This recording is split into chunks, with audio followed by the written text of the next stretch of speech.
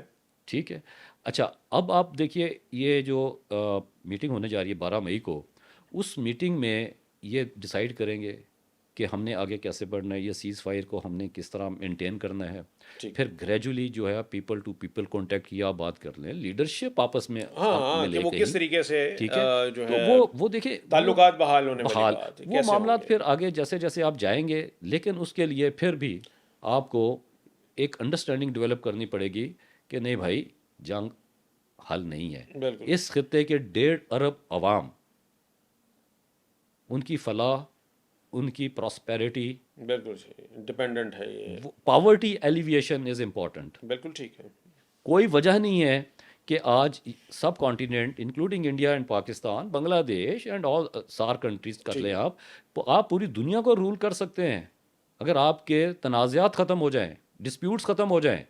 بالکل ٹھیک ہے. اور وہ جو ہم کہتے ہیں کہ 21st century will be the century of Asia, وہ اسی صورت میں ہے. چائنا ہے، رشیا آپ کے ساتھ ہے، یہ سب کانٹیننٹ، یہ ساری ڈسپیوٹ ختم ہوئے تو you will rule the world.